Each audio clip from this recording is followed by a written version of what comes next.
Welcome to Monster Monday. So, let's just get this out of the way right up front.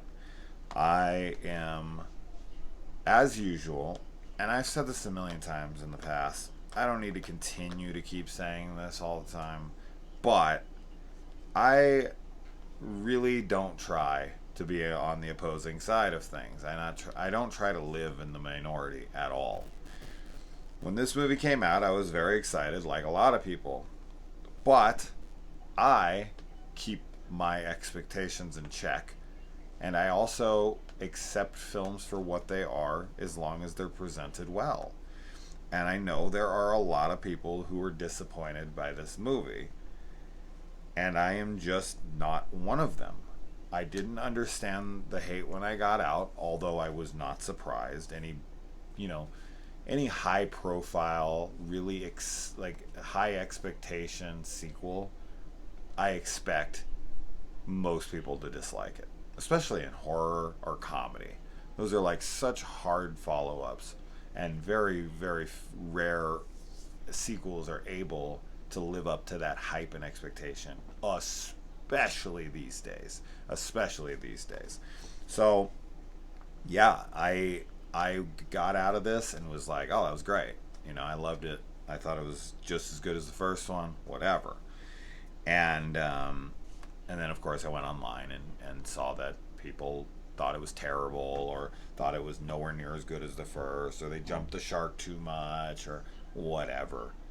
And now I say this a million times, but you have whatever opinion you want. That's awesome. I will always, you know, I'll always, or I should say, I'll never judge you for your opinion.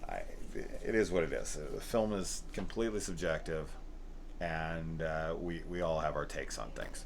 But this film, to me, is pretty much exactly what I would have expected. Like, I'm not really sure what anyone else thought was gonna happen in this film. Like, if you've seen the miniseries or if you read the book, you know how this story is gonna play out. So it pretty much follows the book pretty closely. I mean, yeah, it changes things here and there, but for the most part, it stays fairly close. So that's one thing. Number two, the tone of the film is almost identical. Number three, we knew that everyone was going to have to be recast, which I think is kind of what was always going to be this film's really big challenge. Because take something like Hannibal for instance, recasting Jodie Foster was a nightmare, right?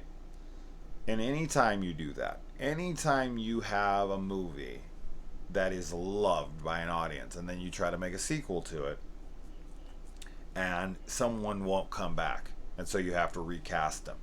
One recasting is a hard sell, for a character that people love. If it's like a secondary character no one really cared about, then whatever. But if it's one of your main characters, it's like one of the main reasons why people are coming, you have to recast that. That's tough, man. That's really tough. And with this one, all seven of these kids have to be recast as adults.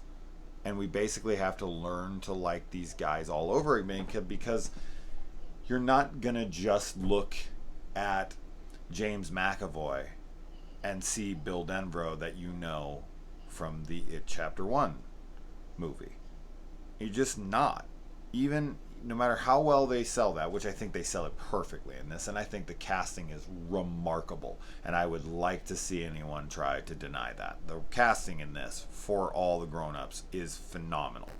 I mean, perfect, pretty much, across the board. So that right there in itself is a remarkable achievement, but I just think that was a hurdle for this film from the get. Once they decided we want to do a film with the kids and then we want to have them as adults, and they tried to balance it out by giving us just a little flavor of the kids we knew to kind of pull us over into the new film, to kind of hand off the baton to these new characters, or new actors playing these characters, should I say. And I think they did such a great job, and all the inclusions of the flashbacks to kind of fill in those blank spaces, it all makes perfect sense. Like the way the story is structured, when when Mike calls everybody, and then they realize like they don't remember almost anything, and when they come back to town, he's like, "Look, I've been here. This is why I still remember everything. You guys left. This is why you forgot." And so now all of you have to kind of go off onto your own little missions. So each one of them gets their time to shine. You know, Eddie gets to go off and do his thing. Ben gets to go this way. Bill gets to go this way. Bev gets to go this way. You know, and so on. So with that, we get each character kind of gets their own time to shine, as I said.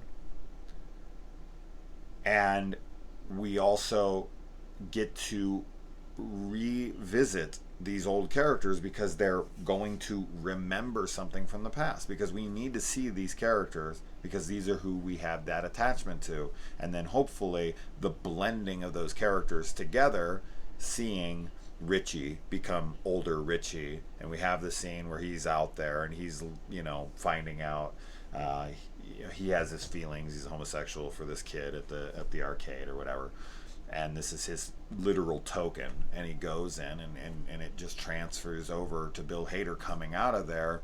You feel like it's him grown up, and he's, as I said, kind of passed on the baton, and we get to do that individually throughout the film, which is just a great idea for how to solve this whole recasting issue that they kind of put themselves up against. So structurally and just like from a marketing standpoint, it's so smart to me. And the fact that people shit on this movie and are like, this is fucking terrible follow-up, awful movie. I don't want to judge anyone's opinion. I really don't. But it's stuff like that that just does make me roll my eyes. A terrible film. I don't see how you can think this is a terrible film. If you love the first one, I just don't see how you hate this one. I just don't get that. I really don't. They're so fucking similar in tone, in quality, everything. I hear like, okay, I'm gonna stop harping on that because I know there's people who don't like this movie and they're gonna be sitting there feeling like I'm attacking them. I'm really not trying to. I'm really not. I get confused. I get confused on what people think they are gonna get out of something. Like, everything that happens in this film, for the most part, outside of some surprises, it's all exactly what I would have expected. So what were you, the person who didn't like it, expecting from the film? Is it that you didn't like the scares and how they're presented? You thought that the CGI went too far? Is this it? So the rest of the film, the CGI moments and all that, are like maybe 5-10 minutes of the film, right? Accumulatively, we'll go for broke here and say 15 minutes of the film. It's an almost 3-hour film. There's a lot of character development, a lot of comedy, a lot of drama. A lot is going on in this film. And all of that stuff is really good. The acting in here is great. The production value is great. You know, the movie looks incredible. This fucking Blu-ray here, I went and I picked this up recently because I was waiting. I want this director's cut on both films, and I was hoping they were going to do some, you know, big pack, and I was like, I'm not double dipping. But every time I buy one of these, they always announce the shit like a week later. So finally, I was like, you know, fuck it.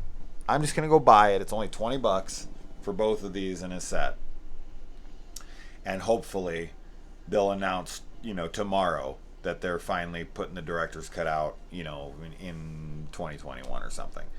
I'm fine with it. I'll throw $20 down just to get those damn movies. So I'm really looking forward to those whenever they come out. But I will admit, going back into this, I was like, all right, you know, I want to see if this film, you know, maybe I'm crazy, or maybe I'll see the issues, maybe whatever. I won't like this one as much. Maybe it won't hold up for me. Nope. Nope. I think it's just as good as the first one. I know, blasphemy, right? But I like it just as much.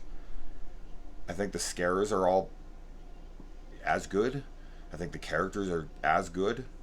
Like, and it's not like I'm completely alone here. I have plenty of friends who love this movie. In fact, I have a couple who prefer it to the first one, and they really like the first one.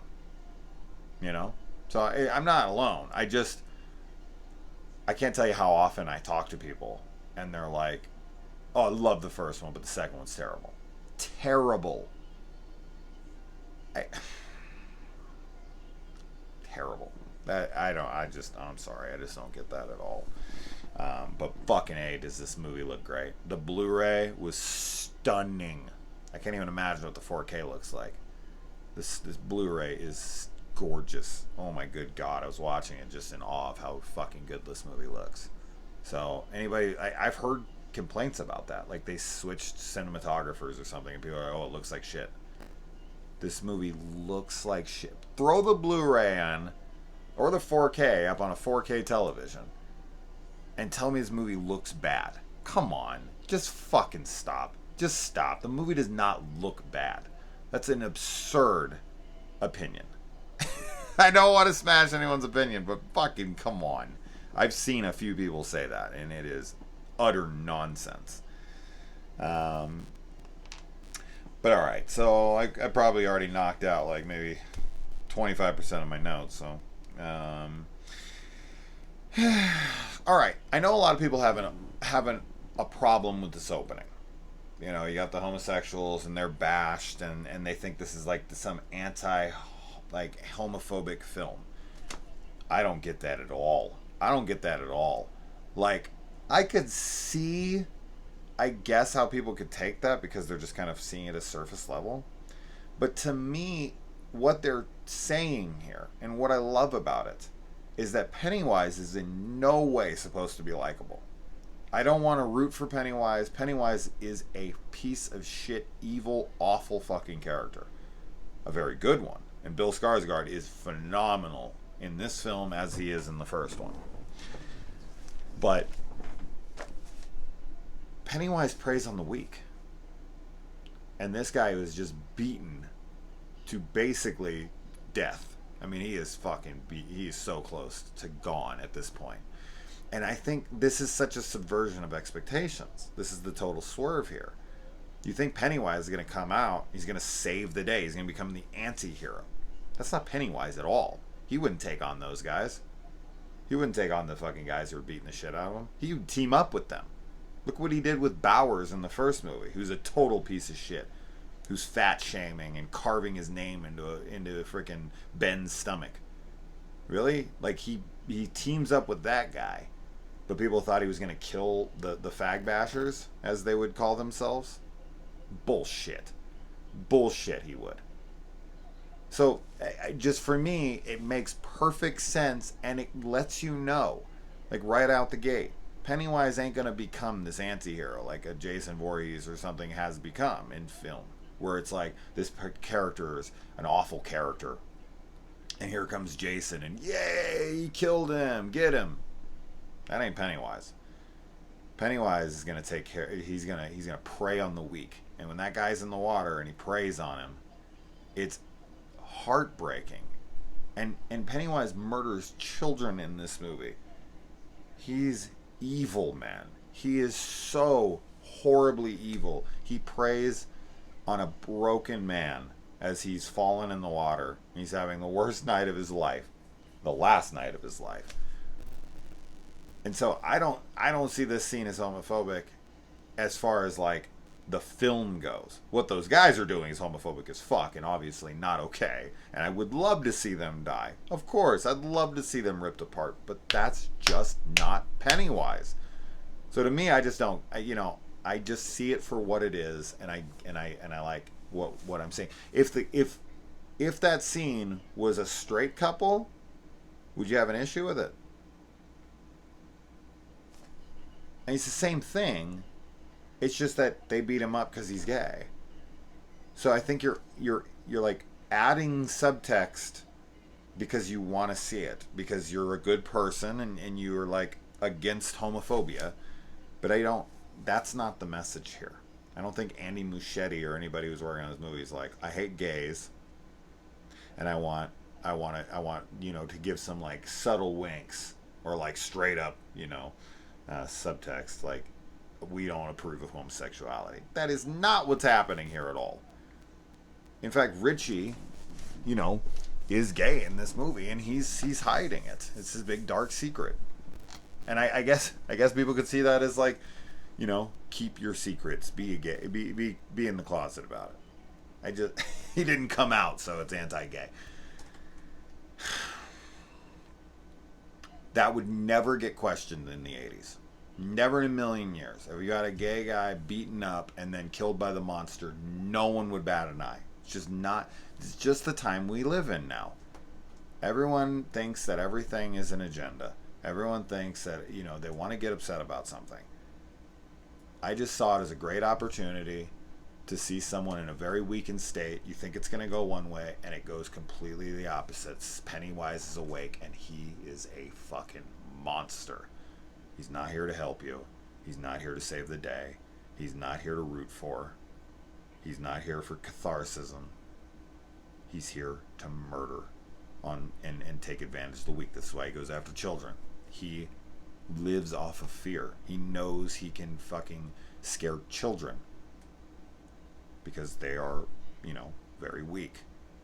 And here's this guy that falls into the water and he can barely defend himself. So of course Pennywise is going to prey on him.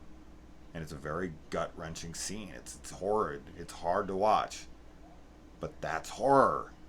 So, I don't know. Anyways, moving on. Just wanted to... I just seen so much talk about this scene. I just... had to talk about it a little longer than I probably should have, but whatever.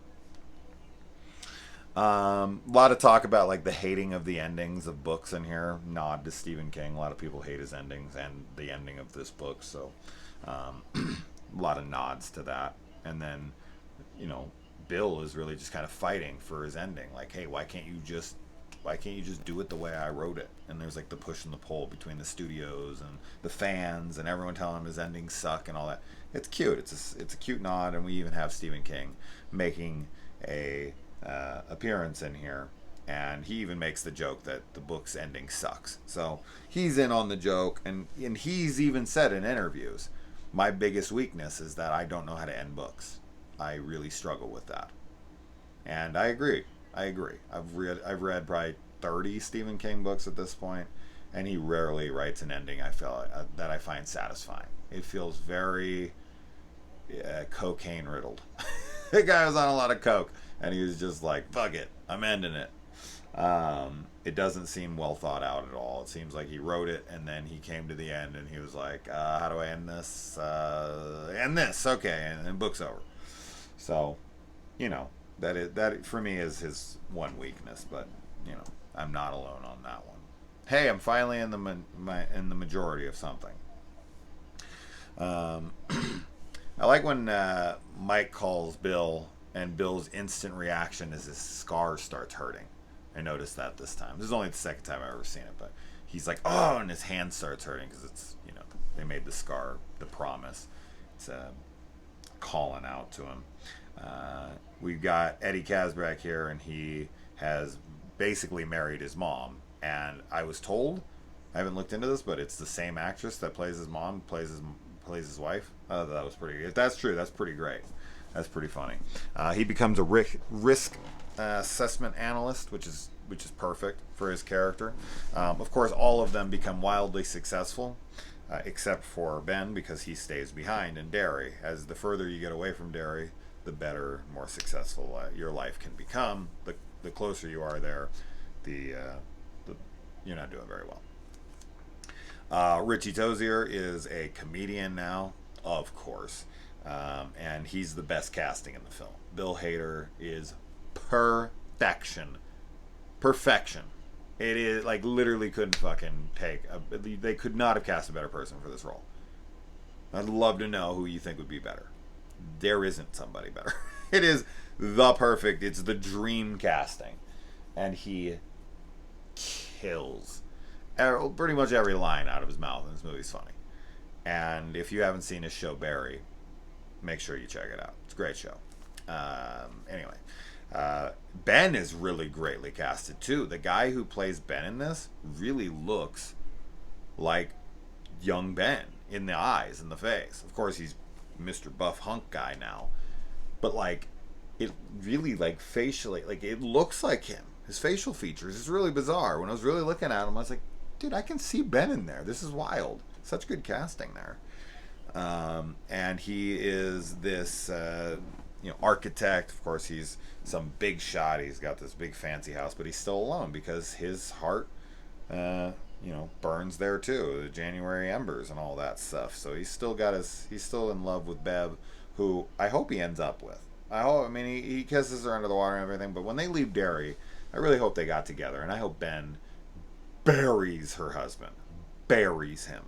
I want him fucking dead, this guy. Oh my god. Anyone who could, oh my god, that scene, dude, it's so raw. I'm so glad it's in here, though. I'm so glad. It was missing from the TV version, of course, as one would expect, because that's like on television. They're not going to show like domestic abuse like that, but to show that Bev basically ended up with her dad, Eddie ended up with his mom. It's kind of like the Breakfast Club thing. No matter how hard you try, you become your parents. And yeah, he beats the fuck out of her, and it is hard to watch. Like, oh, it's a disturbing scene, man. It just feels so real, and it's brutal. It's brutal, but she beats the shit out of him too, and she gets out of there. In the book, he's like trying to hunt her down, and he's coming. I would hope that make it into the director's cut, that he's come to town. That would be great. It feels like it's missing from this film, that he never shows up again, that we never hear from him again or anything. I just feel like that's a director's cut thing. That would be a good one to insert into here. I would like that. They could totally have scenes of him chasing her down, all that stuff. You could add that into this film, no doubt.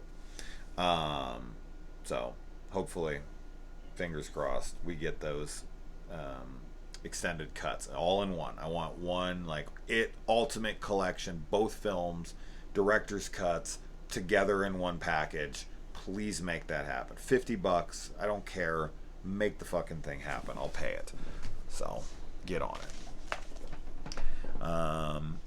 Stanley Uris, of course, is cast only for a very, very short time, but the casting on him is good. And he kills himself because, and we learn this at the very end with his Breakfast Club type note, where they all start talking about themselves at the end.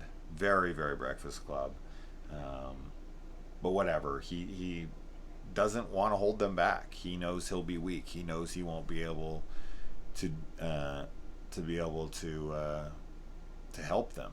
So he does the only thing he knows how there. He kills himself to give them a fighting chance, which is just this great sacrifice.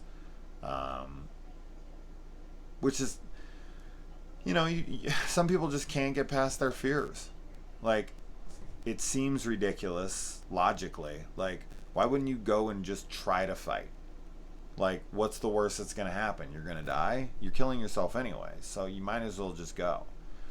And he's just not up for the job. He's too afraid. He'd rather die than face his fears. And there are people like that. There are people like that, no doubt about it. And this guy kills himself. Instead of just not going, saying, fuck you guys, I'm not coming. He stays true to his pledge. He takes his own life. He gives his life so that they can be successful. And it's really fucking sad when you think about it. It's really, really sad. He cannot face up to his fears, so he just offs himself. Man, that's some deep-rooted fears. You would think Eddie would be the one, since he's a total hypochondriac, like myself, yes. Eddie and I have some very strong things in common. I am a total hypochondriac. It's pathetic.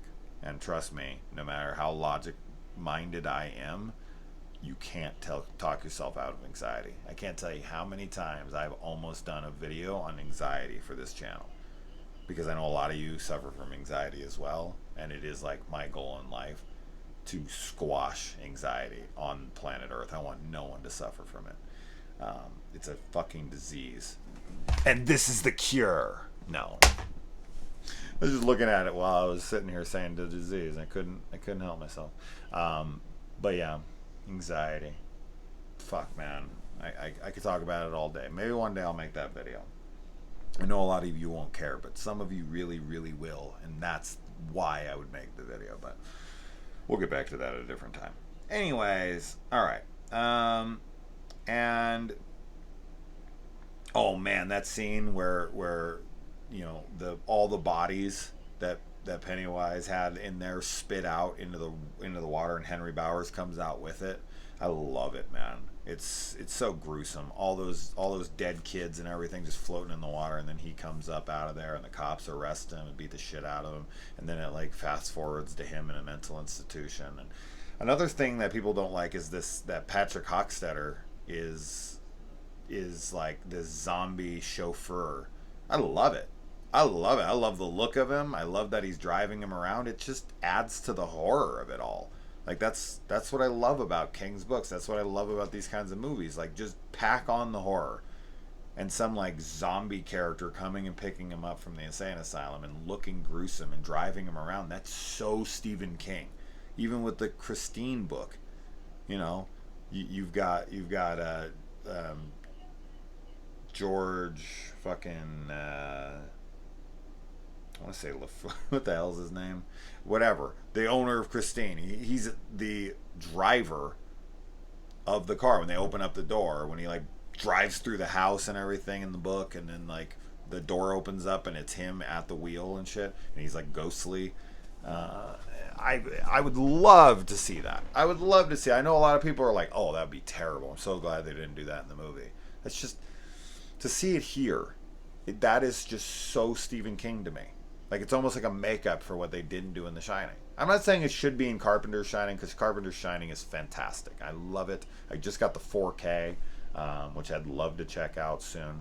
Maybe I'll throw it on tonight after I get done here, just to look at it, because I really want to see that transfer. I'm sure it's beautiful.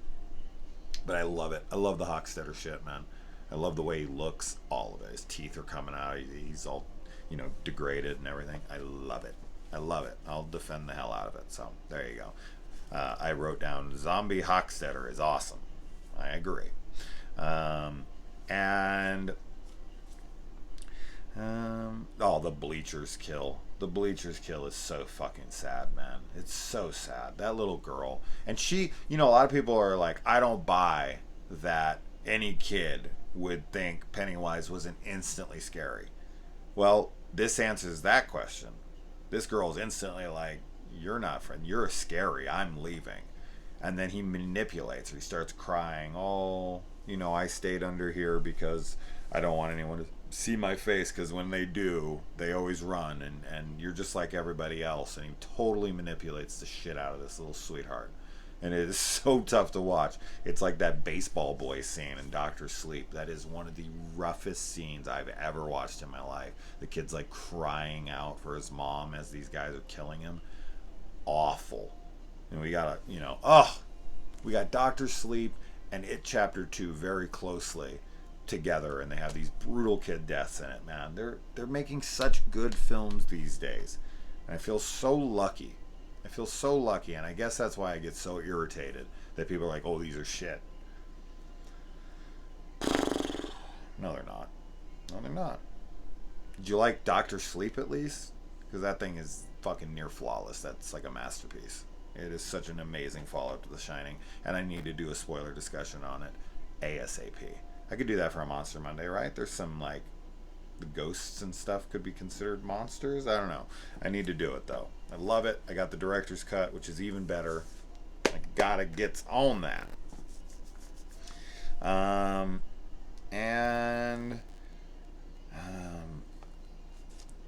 Oh man, I would be so pissed if I was Bill and I went to Mike and he drugged me. Although it does work out, and you know he gets to see the ritual of chewed. Chewed is I think what they call it in here. But dude, when you're reading it in the book, you're like, it's the ritual of Bud the Chud. Okay, that's how it reads in the book. Although it has an umlaut over it, so I think it would be pronounced chewed, but I don't care. Chud. The ritual of good old Bud the Chud. I got to do that movie at some point too, because I'm a big fan of it, and everybody hates it.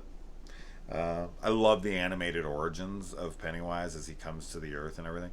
Um, Although people haven't, not to my knowledge, people have not been around millions of years. Like, human beings have only been around for a much shorter time than that. Millions? I don't think people have been around for millions of years. So they say in this that Pennywise came here millions of years ago, but then in the animated flashback, it shows them seeing him like Native Americans. They wouldn't be there. And if they were, they wouldn't be, Homo sapiens, right? So I don't know, whatever. But the animation on that stuff, I think, is fantastic. I love the look of the animation in that like flashback sequence or so. I think it's so cool looking. And then the deadlights, of course, are what make Bev be able to kind of see the future, and she can kind of see the outcome if they don't kill Pennywise, what's going to happen to him, and they're not going to make it very long. When Richie gets hit with the deadlights in this movie, it looks creepy and unsettling as hell. Like, he goes and he just, and his eyes go white and everything. It looks freaky. I loved that shot. I love the shot of Richie in the deadlights. I think it's phenomenal looking. And I know people don't like I was just listening to Exploding Heads horror movie podcast, and that's what actually prompted me to do this and to go buy this, because they were talking about it, and Christian was just talking about how much he didn't like this movie and all the things he didn't like. So he's kind of reminded me of a lot of what I've heard of what people don't like and what he hated about this movie first in this. He was loving it up until a point, which was when they went to the Chinese restaurant and the fortune cookies started breaking open and all those things came out of it. I don't see an issue with this at all, and I don't see how anyone could if they like the first one. It's very similar to something that you would see in the first movie. The first film was loaded with CGI. It was loaded with over-the-top scares. I'd have to go back and watch it, chapter one, but it's a fucking sequel. This film has sequelitis, right? Like, it's always going to up it. It's going to ramp it up to 11. Like, the last film was 10, this is 11. It's gonna... And another thing too, like, we saw everything in the first movie. There is no more, and that's not what audiences want anymore. Audience don't want subtlety anymore. That's what art house films are for. Like, these days, big audiences catering to the masses, right? Which a film like this, the first movie, is the most successful horror movie of all time, the highest grossing anyway. So people expect to see, especially with the first film, showing everything. We saw the hobo, we saw the woman come out of the painting, we see everything. The monsters are always on screen. So when the shit comes out of the fortune cookies, when the old woman turns into the big monster, when Paul Bunyan comes, what do you expect? Of course we're gonna see them. You just didn't like the way they looked? I thought Paul Bunyan looked fucking awesome. You just don't like the CGI, but you liked the first one? There's tons of CG in the first one. You didn't like that part, but you just liked the kids, and you didn't like the adults in this, but the adults played like the kids very well. I don't know. Okay, I'm done defending it. I just don't get it. I don't get it. But I usually don't. And we already talked about all this stuff. Oh, I love when he goes and gets silver and he rides it down the street, and it's kind of like a comedic break where, the bike's falling apart, but then he gets it going and all that stuff. And I love it, man. Freaking James McAvoy is fantastic in this, and his stutter starts coming back, and the way he works it into it, and all the emotions he gives. Everyone's phenomenal in this. Seriously, so damn good. It's crazy. And Jessica Chastain, who I called from like moment one, as soon as like I knew for sure that Sophia Lillis was going to be recasted as an adult for the second film, I was like, oh, a lot of people are Amy Adams, and Amy Adams would have been fine. She's a great actress, whatever, fine, yeah, sure, okay. But Andy Muschietti made Mama, and Mama stars Jessica Chastain. So it was very obvious to me. They already work together. They have a working relationship. She'd be Bev. She'd be Bev. And she's a fantastic Bev. She's a perfect Bev. You know? And I love Bev. Bev's probably my favorite character. You know, in the book, in this movie, everything. Love Sophia Lillis. I think she is a doll. An absolute fucking doll. And she's a phenomenal actress. And she kills this character in this movie and in the last. And Jessica Chastain does such a fantastic job, you know, taking that baton, carrying it across the finish line. So good. Bev is such a fantastic character. I love her so, so much. And the clubhouse stuff, love it all. Love it all. Any interactions with the kids, although there's some de-aging going on there, right? These kids were older, so they use like that Marvel fucking de-aging process. I can see it in their faces. Their faces just look a little off. Like I can see the Kurt Russell kind of thing going on in that face there. Which is fine. It's barely noticeable. But they look the same age throughout this as they did in the first movie, and it was filmed like 2 years later. So really, really good stuff there, man. Really funny lines. Love, like Dave Z was saying when I was watching, or when I was listening to their podcast on this, you can't really name another American feature horror film that's like a true adult horror film with kids getting killed, gore, true horror, hard rated horror like this. This is a hard R. Let me tell you what, this movie is fucking graphic and it's awesome. Anyways, you can't name another one outside of this It Chapter 1 and 2 that has a fucking, you know, primarily children cast, like kids that are supposed to be like 12, 13. I know like some of them are a little older. I think Sophia Lillis is probably 17 something fucking years old by the second one, but whatever. You know, regardless, they're children in this movie, and they look it very much in the first movie, especially a few of them, like Eddie Casbrag looks like a fucking child, very, very much so. But yeah, I mean, what other movie is primarily kids and has this much horror in it? I can't think of any. So that's awesome, man. That's awesome. And they're throwing out the F word every 5 seconds, and kids are getting murdered, and gore and blood and monsters, and I love all the effects, man. Like, because they committed to the CGI, because it's what they're trying to pull off. You know, Pennywise turning into a spider at the end, and these big tall fucking creatures, and Paul Bunyan coming at, that shit's gonna be CGI. That shit is gonna be CGI. Would I have been fine if they had more practicals in it? Yeah, but it's just the aesthetic choice of Andy Muschietti here. Like, he likes this exaggerated, nightmarish imagery. And with that, he feels like he has more range with CG. And that's the preferable look for him, the preferable aesthetic. And I like it. I like the tonality. I like the look of everything. So it doesn't bother me. The CG doesn't bother me at all in any of these movies. So maybe that's a huge reason of why I don't have an issue with this one, and I don't have an issue with the first one. It's because the CG doesn't bother me. I know I'm always like, oh, they should keep bad CG out of horror, or CG in general out of horror. But for something like this, I don't mind it. It just doesn't bother me. In fact, I like it. I love the way Paul Bunyan looks. I love the way... now, the old woman, when she comes through and her eyes are kind of like crooked and all that, it looks a little silly. But I don't care. I like the horror of it. I like what's happening there. I like that Bev goes into this house where she already feels, you know, vulnerable. That she's finding out that her father is dead. She's having to process that. She's having to relive these memories of her dad coming at her, and you know, it's always kind of what's the word I'm looking for here? There's an innuendo going on here that he's molesting her.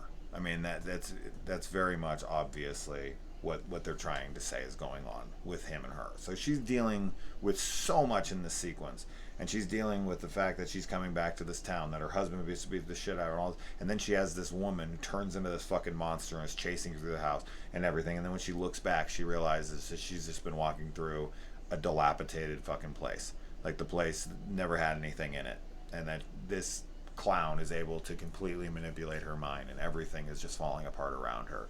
It's such a great scene. It's such a great fucking everything. Anyway, but I know you disagree with me. You're probably not even here. People who disagree with me are gone by now. So, hi to everyone who agrees with me. I knew this was going to be a long one. I knew it. If this audio's fucked up, oh my god. I will cry. I will cry. Legitimately, I think tears will come out of my eyes. Bev hugging the back of Bill on the bike in slow motion, and just the way she's hugging him is such a it's capturing something that we only experience during a very short period of our life. It's recapturing that purity and innocence of your first love when you're in like middle school, high school, whatever. The way she hugs his back, the look on Sophia Lillis's face, on Bev's face, is just, it really captures that kind of emotion, that moment in time when you weren't this jaded adult, that you weren't, thinking that your partner was out fucking other people, or thinking about bills and how much that's hurting your guys' relationship. And this is just like Disney love. This is like nothing can go wrong. We're meant to be. I just want to hold them in my arm. You're not even thinking about sex really much. You're just thinking about love. You're just thinking about being with this person. And I think that scene captures it so well. The look in her face just brings me back to a simpler time. Back before I was a jaded asshole who'd been cheated on, and his broken hearts, and I've broken hearts. I've had my heart broken many times. And just to think back about that time when you were in love with that girl or that boy for the first time, and it was just this like pure, innocent love. It's just, yeah. Anyway, and when Eddie goes in to get his prescription filled for his inhaler, is that Andy Muschietti in the background behind him? Is that a cameo from the director?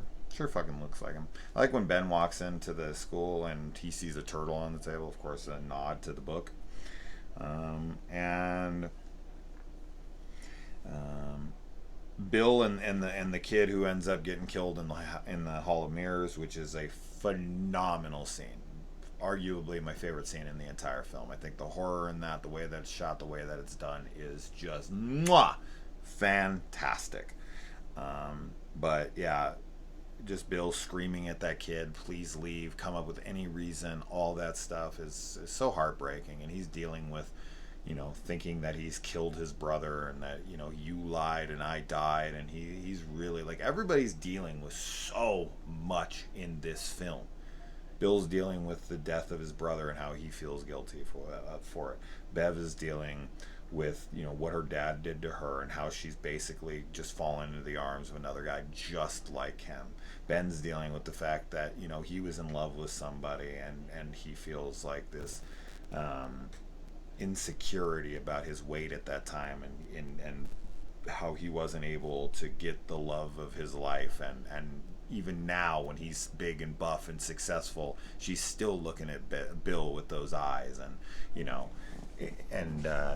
Eddie, of course, is dealing with his hypochondria, and the fact that he basically married his mother, and and then of course, Richie Tozier is dealing with his homosexuality that he's never been able to come out about, and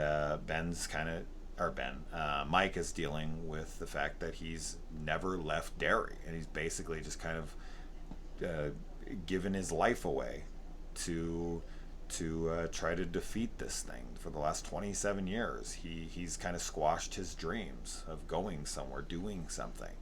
So like everybody's dealing with something really heavy in this film. So many different emotions. It's so good, man. It's so good. And then, oh man, the the when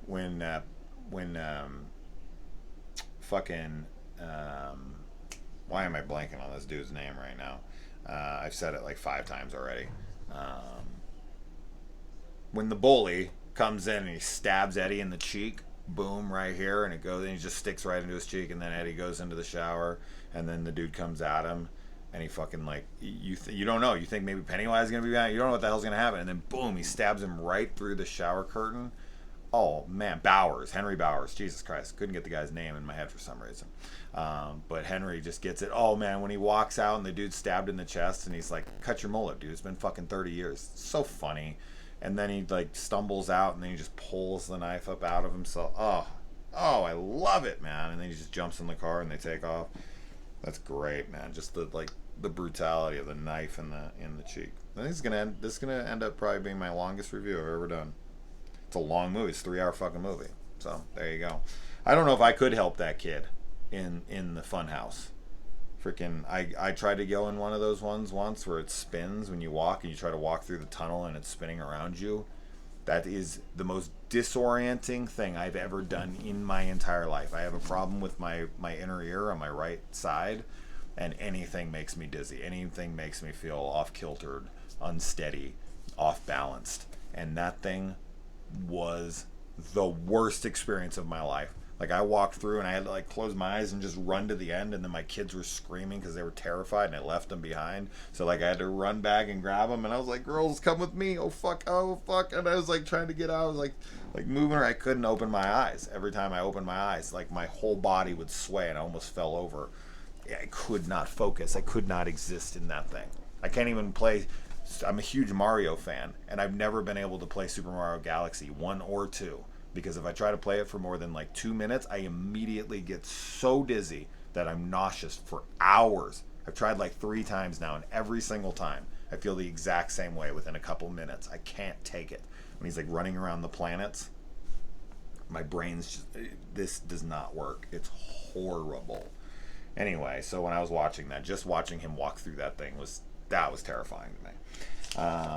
And oh man, we get Beep Beep Richie in this only once. God damn it, man. I love that in the book. I get it. It would have been overdone. So once in this movie, once in the last movie, whatever. Then Stanley Uris's head, and we have a full-on, full-blown John Carpenter's The Thing homage going on in here, where a spider head, and then Richie says, "You've got to be fucking kidding me." It is straight out The Thing, which is great. It's a great reference. And then most notes I think I've ever taken to 2 fucking pages of them. Pennywise is carving into Ben's stomach here. Of course, a much different stomach than the one that fucking Bowers was. I almost forgot his name again. Getting late. 2 a.m, hour review. Mike lies to all of them, and of course does not let them in on the fact that the last people that tried the ritual of Bud the Chud, they all died. The Pomeranian scene's really funny. And I love the scene where Bev is drowning in blood and Ben is like being suffocated and buried alive, and then he calls out for Bev and she opens the door, and it's like she's looking down into him and she grabs him and pulls him up out of there. Like their 2 worlds combined and collide, and this is where like she finds out that he wrote the fucking letter. It's such a great scene. I love it. They're both being suffocated and then they're brought together and breathe life into each other. It's I love it. I love it. I love it. I love it. And I already talked about the Richie and the Deadlights. Great stuff. And then Eddie thinks that he's killed Pennywise because he's like, if I think this kills monsters, it does. It doesn't. And Eddie gets killed. Oh, bummer. But that whole "I fucked your mom" line when he brings Richie in, amazing. Eddie has some of the funniest lines in this movie. The "cut your mullet" one, and then that one to Richie, amazing. And I guess words, the whole like when we're growing up, sticks and stones may break my bones, but words will never hurt me. This is not true for Pennywise. You can just tell him he's a clown, that he's small, that he's pathetic, and it just shrinks him down into this little like this little fucking flattened. I don't even know what to call this damn thing. This little sunken in baby looking thing. Oh, and then they grab his heart out of his chest and they all crush it together. I've had my heart crushed a few times, so I can relate, Pennywise. I can relate. And Richie not wanting to leave Eddie behind is devastating, man. It's so sad. When they get out of there, all their scars on their hands disappear. Their oath fulfilled. That's great stuff. Yeah, I mean, that's pretty much it. You get them kind of jumping in the water, having their moments. Richie cries. They all hold him. Ben and Bev kiss. I'm hoping that they end up together. And, I really hope everyone's lives go very well from this point forward. They deserve it. They came back. They fulfilled their oath. They killed this damn clown so that he won't kill anybody else. So what more can I say about it? We're 50 fucking minutes into this thing, and I got to go to bed. So I hope I defended it properly. I hope maybe I've swayed some of you to giving it another shot and being like, maybe I was being a little too hard on it. Maybe my expectations were a little high. Hype kills. Expectations kill. So, yeah. Just let me know below, though. Like, if you stayed through this and you do have issues, big issues with it, and you think it's terrible or whatever, just, you can be dicks. I really don't care. I'm not gonna cry about it. But just try to articulate yourself. Let me know why you think this movie's so bad. Why you think this is a huge letdown and tonally so different from the first one. I don't see it, but I'm willing to listen to arguments, and I'll talk about it with you guys in the comments below. So let me know. Adios.